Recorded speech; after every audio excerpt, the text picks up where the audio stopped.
Hi, everybody. Martin Root with today's Heaven Maker, and it's my really great pleasure.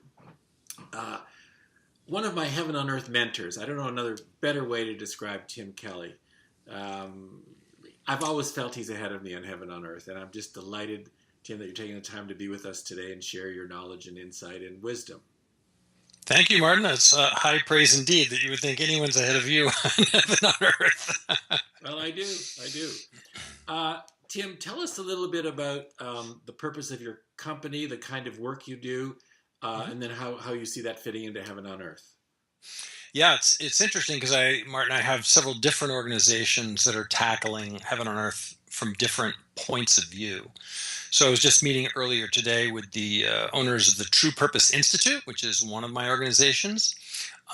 It's an organization that runs using something called the collaborative operating system. So we don't use hierarchy as our structure. And that organization is working with individuals on finding their own purpose so that they can contribute to creating heaven on earth individually. My own consulting And practice. you make it clear that that is about contributing to Heaven on Earth. So I think it appears in our mission. Sorry, I don't have it Yeah, that's fine. memorized, That's fine. but yeah, no, it's part of our purpose statement, um, as it is with most of our organizations. For and I have to say, not consciously intentional. It just comes out that way Yeah. when we go seeking our higher purpose. Um, my own consulting practice, in which I work with high-level leaders and organizations. The purpose there is to guide leaders to create heaven on earth. And you're And very to, clear that you use that specific language. I do, and in fact, I use it in marketing. If someone on the street asks me what I do, that's kind of my default answer is that I guide leaders to create heaven on earth, which usually gets a eyebrows up and some sort of inadvertent noise like, whoa, or Yeah. something like that in response. Which sounds very different than what most consultants would say. I help leaders to be more effective at creating high performance teams or something like that. I mean, you've been a consultant as well. You know what it usually sounds like. That's not the typical consulting language that someone uses. But that is indeed what I say. And when I'm working one-on-one with a politician or a CEO or somebody like that, I'm very clear with them that my job is to transform them into a leader who can manifest their purpose, but more importantly, create the new paradigm and usher in heaven on earth. That's really my task, to make them into the leader who can do that. Very clear, Tim, and I'm just, I've heard it from you before. I still love it. It goes right into me. Thank you. Yeah. And Um, then the same with organizations that in heaven on earth, there will be businesses. Great. What does a heaven on earth business look like? And for this, I sometimes use the language heaven on earth, and sometimes I use the language new paradigm of business, which to me are the same, right? That what does business look like in heaven on earth is exactly the same question as what does business look like in the new paradigm. and why would To you me, say new paradigm, a safer way to enter? it can be, depending on the circumstances. People may not be immediately ready for the words heaven on earth in the first sentence. They Yeah. may need some warm up. And so giving them that as a kind of an entry point, foreplay, if you will, and then helping to create some context so that when I say the words heaven on earth, it fires the same neurons in their brain that it's firing the same neurons in my brain, that they don't then get caught in a religious overlay or something like that, for example. So I use them interchangeably as a way of helping define to some extent what I mean by heaven on earth. And so to me, heaven on earth in this context means in the new paradigm, if we were maximally successful, if we created a world that we were all thrilled and proud of and said, oh my God, we achieved far more than we believed was possible. Look at what we created. Our wildest dreams have now come true. That's heaven on earth. And included in that, as Ram Dass so wisely said, would be the desire to further improve it. Right? If it were static, it wouldn't be heaven on earth. We'd say, wow, look at this great thing we created. Now what can we make? Right?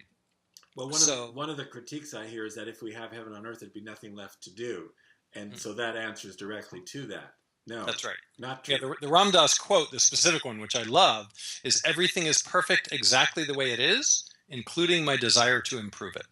Ooh, I never heard that one. I may not have that exactly right word I for word, but love that. you get the message, right? I can. Just because we've created heaven and earth doesn't mean we don't want to make it better. New and improved. Exactly. What's heaven on earth 2.0 look like? So anyway, so in terms of businesses and organizations that I work with, it's turning them into exemplars, models of what business will look like in the new paradigm / in heaven on earth. That is the way they treat their employees, the way they structured, the way they pursue a higher purpose and are aggressively trying to make the world a better place and generating profit while they're doing it, which is becoming actually much and much more common idea as time goes on, which I am very, very happy about. I love the use of the word aggressively in there. It's not a word I would normally associate with heaven on earth, but it makes total sense. And business knows about being aggressive. Right, as opposed to passively hoping that heaven on earth will come into being, right? So if it's business, that means they have to be setting goals and pursuing. That's what business does, right? So if part of their goal is changing the world, that means they have to have aggressive goals of what changing the world looks like and a strategy for how they're going to implement that and take action based on that strategy, because that's the nature of business. And if they do that, heaven on earth will be here sooner. Lovely, lovely. And make a profit while you're doing that. Nothing Exactly. wrong with that. Actually, No. Not nothing wrong with it. Imperative. Imperative, completely important and desirable, so much so that it's my personal desire and wish, and I've been very fortunate to be able to create this with my clients, that an organization that's operating according to a higher purpose and trying to create heaven on earth needs to be more profitable than one that is not. Because? Because if it's a sacrifice, right? If I have to give up profit in order to do the right thing, then that slows the implementation. That means there's a financial disincentive to doing the right thing. But the research says exactly the opposite, that the organizations operating according to a higher purpose and according to high values over time strongly outperform the rest of the market financially and stock value wise, which is why it's becoming a best practice. Brilliantly said, Tim.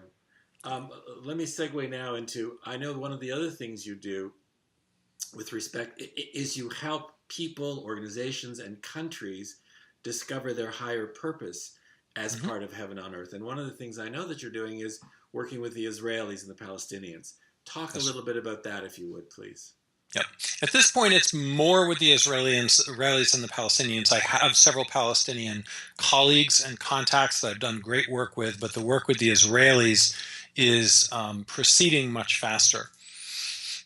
And apparently that's by design, not my design, but the idea is, and this is through a different organization called Amaveo Mundi, which is Latin for I shift the world or I move the world, which I believe you actually helped with that name, if I recall, Martin. It was your Latin expertise contributed to that.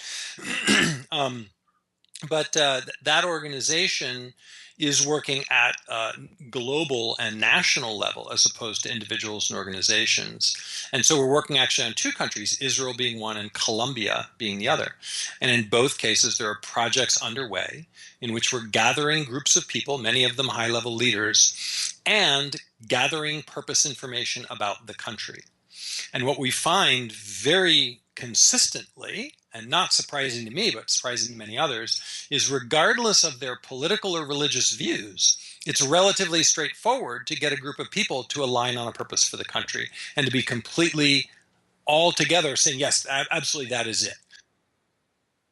Which, if you know anything about Israel, getting Israelis to agree about anything is a very high degree of difficulty exercise. Is it appropriate for you to say what the higher purpose for both Israel and Colombia are? Do you know? Sadly, certainly not to give a final answer, because these are processes that are in their early stages.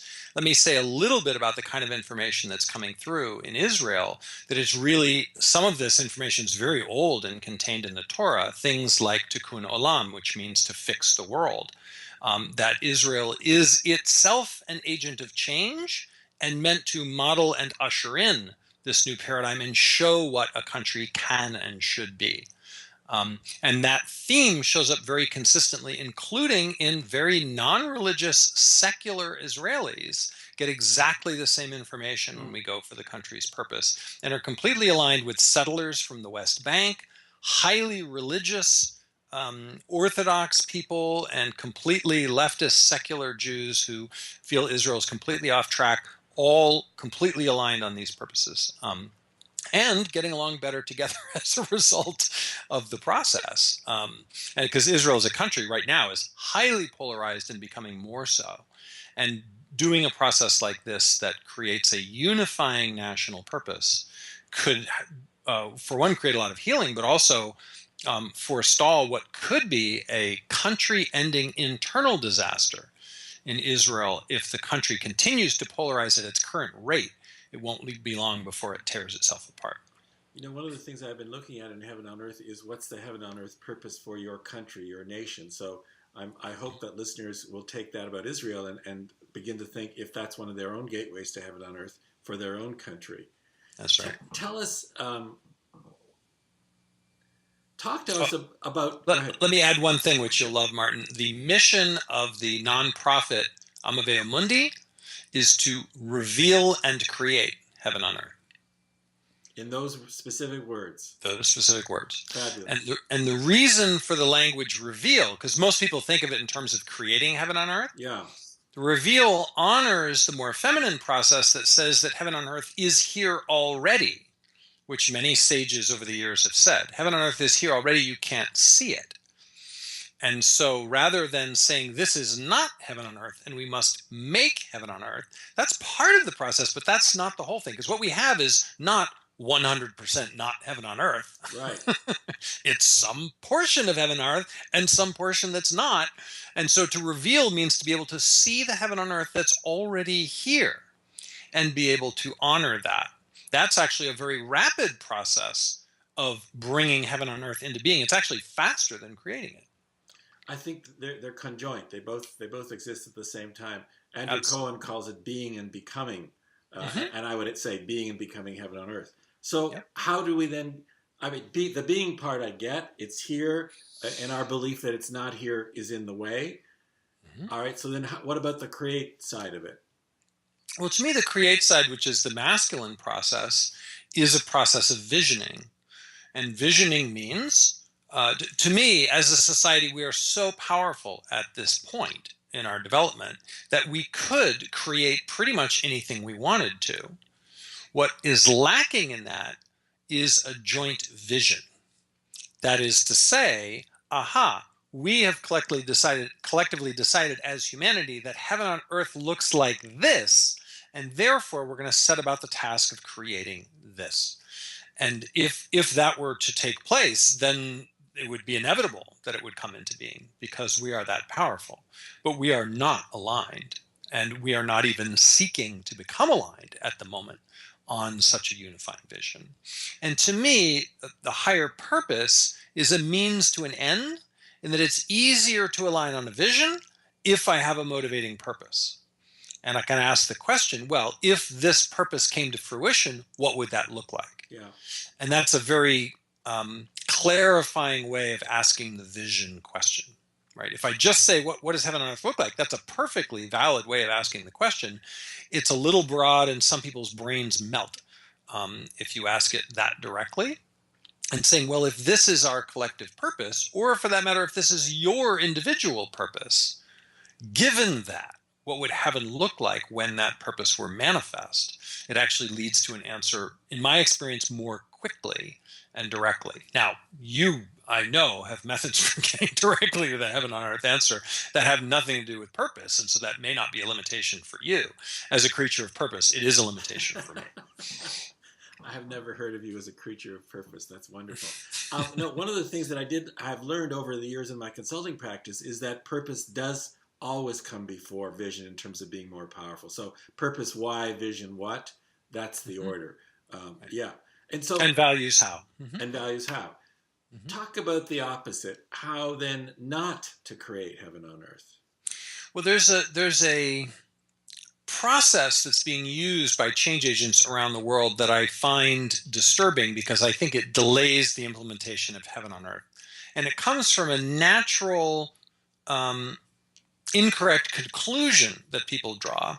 And it goes something like this, Martin. So let's say I'm with my fellow change agents sitting around having pizza and beer on a Friday night, talking about heaven on earth. Rather than to say, wow, in heaven on earth, we would have this or we would have that, it's usually easier and more tempting to say what we wouldn't have. We'd say, well, clearly in heaven on earth, the Tea Party wouldn't exist, or there would be no ISIS, or there wouldn't be this 1%, 99% thing going on, right? That the stuff would be divided much more evenly. But the initial impulse towards it would come through a negative reaction to some aspect of the current paradigm that I see when I look around in the world. Now, that's an entirely natural process, and it creates motivation and energy. The problem is if I leave things in that frame, what I will then tend to do, and you can look around and see this happening all around you, I will tend to then go out to gather support from other people to agree and concur with me that X is bad, X is wrong, and in order to have heaven on earth, we have to get rid of X. And now the energy goes towards trying to get rid of something rather than trying to create something. So whether that's oil companies or some political party with whom I don't agree, or some person who I find really objectionable, or some policy or anything like that, the process of rallying support to make something wrong tends to generate opposition rather than change. And so now an equal and opposite force will rise up to defend this feature of the current paradigm from those who actually see and perceive its upside, or are afraid of or resistant to change. And now my tendency is to make them wrong as well. And if they would just change how they were behaving, then we could get rid of this bad thing and we'd be one step closer to heaven on earth. The problem is now I've created a stable situation in this oppositional polarized paradigm, which will now stay constant and nothing will change. And this is not the short path to heaven on earth. I'm not sure it's a path at all. The more challenging thing is to say, okay, so how is this thing that I hate, how is this thing that I'm sure is evil and must be destroyed, actually a feature of heaven on earth, or the seeds of a feature of heaven on earth that I can't currently see because I'm blinded by my own reaction to it? This is a more accountable, shadow-aware perspective that's much harder to hold and a much shorter route to heaven on earth. So I just recently picked up a CEO of a huge coal company as a client, and I was so excited. And as you know, Martin, I've been in active pursuit of tobacco companies, oil companies, Monsanto, right? Fast food companies, all the companies everyone loves to hate, those are the ones I want as clients. Because in our childlike view of good and bad, people will say, well, in the new paradigm, none of that will exist. And I'm saying, ooh, okay, but that then means that you're now going to be spending your energy trying to get rid of all of those things, which, like it or not, are load-bearing walls in our current system. And when you try to remove those load-bearing walls, other people are going to try to stop you, and now we're not going to go anywhere.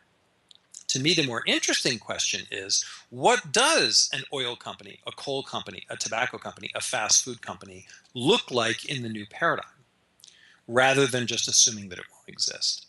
It's a brilliant question, because it opens up just massive creative possibilities.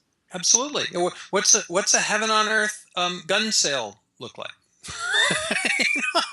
I mean, because the idea that all of that stuff won't exist presumes that we have such capacity that we can eradicate all violence, all negativity, all of that stuff, and make it disappear forever. And I don't think that that's the way heaven on earth works. I think that's a child's kind of what I call fluffy bunny, unicorns and rainbows version of heaven on earth, as opposed to asking the more adult question is, how do we integrate that stuff and have it still be heaven on earth? Brilliant. I want to move into why now, Tim? Why heaven on earth now? Well, let me just leave it at that. Why now? Sure. And short answer, Martin, is because we can. And perhaps slightly longer answer is because we have to. Next question. So, well, let me say a little bit more about it. So, if I look at the path of personal transformation for an individual, right? So, if I am cruising along, doing fairly well with my life, and then I start to feel dissatisfied at work and maybe less passionate about my spouse, and having a little trouble sleeping at night and this sort of thing. These are symptoms that some kind of reevaluation is necessary. Now, I often get people like that, Martin, who are leaders who are in that state, questioning with themselves and then questioning with me, because it's my day job. Should I find my higher purpose and perhaps look at maybe shifting something about my life so that these things get back into alignment? Now, doing that process is inherently, for the vast majority of people, 99.9% or more, frightening. And therefore, people have some natural resistance to doing it and wanting to stick with the current paradigm, even if it's not working for them. Yeah. The problem, if you do that, is it's very predictable what occurs, which is things get worse. They start to deconstruct as you get more and more misaligned with your purpose. What I see is exactly that process going on with us as a society. That we are dissatisfied with the institutions that run our world. We are dissatisfied with politicians. We are dissatisfied with religion. We are dissatisfied with countries. We are dissatisfied with the wealthy class and how they spend their money and how they acquire it. We are dissatisfied with how people treat the environment. We're dissatisfied with a whole bunch of stuff, much of which was more or less the way it is now for a really long time. But we're getting really pissed off about it now, because it's time for a change. Now, just like as an individual who's out of alignment with my purpose, I can elect to wait until things get worse before I do anything about it. And if I wait long enough, things will get really bad. And I still don't have to do anything about it. I can wait till it kills me because I have free will. Or I can decide, you know what? I can read the writing on the wall, see what's coming, and I elect to make a change now before I absolutely have to, because I don't want to experience all that bad stuff that's coming down the pipe that I can see when I look forward. I can see it coming. Divorces, diseases, businesses going under, stuff like that. I don't want to have that. So I'm going to go ahead and elect to make the change now rather than waiting until it becomes intolerable. So many people believe, Martin, that we as humanity are going to have to undergo some massive crisis in order for a change to occur. They may be right, but just like with an individual, I believe that we have free will and that we can choose as a society to do it now rather than waiting until the oceans rise and we have millions of refugees with nowhere to live, or the oil runs out, or who knows what we'll create, right? Or some massive virus outbreak kills 80% of the planet. Something will eventually force us to either die or change. I prefer the path where we get on board early and have to experience less of that stuff. And that's simply a choice we make as individuals and a choice we make as collectives, and say, no, this is enough. I can see the writing on the wall. I want to make the change now. Brilliant, Tim. And I think, I've never heard you say it in that way, but that is it, isn't it? Enough. And I want to make the change, and I'm seeing more and more people who are saying the same. And one way to do it is either acting out through violence or whatever, or to say, no, conscious choice. We're going to create a new story here, as I say it, for what it means to be a human and what it means to be humanity. And that the way you create a new story is by saying, I'm creating a new story, I'm beginning. That's the act. It's a declaration, and then you're in. That's right. And enough of us do that soon enough, we won't have to experience the degree of destruction that we will otherwise create. Or we can decide to wait. Or we can decide to never do it and ultimately, reduce our population to a few million or make the Earth uninhabitable to the humans. The Earth will be fine, right? It's undergone far greater mass extinctions than the one that we're currently creating. Life will survive. It'll just be uninhabitable for us. So, choice time. And I don't want to make it like threat choice time. For me, it's play choice time. This is a new game, a new story. I'd love to co-create heaven on earth. Okay, good. I'm doing it. I remember when I started, okay, let's just start. Yeah, and that's right. And when people start getting into the, the disaster is coming and the sort of doomsaying stuff, I tend to tune out. Me too. There was a guy on, anyway, but yeah, I just started listening for a little bit and I'm like, okay, you got anything else to say? If it's just going to be this. I've heard it all before. I'm going to go over here and do something else. Because I don't want to hear it. It's a downer. And the disaster stuff isn't right now. It's later. But we can't pretend, like if 50 or 100 years from now, some huge disaster occurs because of, what we did to the environment or, whatever else happened, we're not going to be able to say, oh, well, we had no idea this was going to happen, right? We can't claim that. Just like the person who sees the signs that their life is starting to slowly unravel can't pretend to their friends that they didn't know that they were feeling unfulfilled and that stuff wasn't going their way and that some kind of change was needed. They can say, I didn't want to and I chose not to and now I get to reap the rewards from that. That's fine. And I don't even have a problem with that. When clients tell me, well, you know what, Tim? I don't want to find my purpose. I don't want to reform my life. I want to keep going. And I hear your warning and we're done. I'm like, great, bye. Good luck. Hope I'm wrong. Yes. But, the signs are pretty clear. Tim, I want to wrap it up with what do you think's next? I mean, you and I have spoken about this many times. You've done work in all kinds of arenas with this. Can you see some next stage? I think that the next stage has to do with larger and larger collectives getting on board with this purpose and vision game within the context of heaven on earth. And it doesn't really matter that much at this stage which collectives or institutions we're talking about, right? So we've talked about Prince Edward Island or Hawaii or Guam or Israel or business generally or some large multinational corporation. It doesn't really matter which ones do it because we're at an early adopter phase. Right. But we just have to get to the point where a few percent of the institutions and a few percent of the people are playing this game, and that will be enough to create a global shift. Yeah, very good, very good. How can people find out more about you if they want to consult with you, take your courses, be with you, in essence? Yep. So the courses are usually offered either through the Shift Network or through the True Purpose Institute, both of which are very easy to find online, truepurposeinstitute.com, shiftnetwork.com.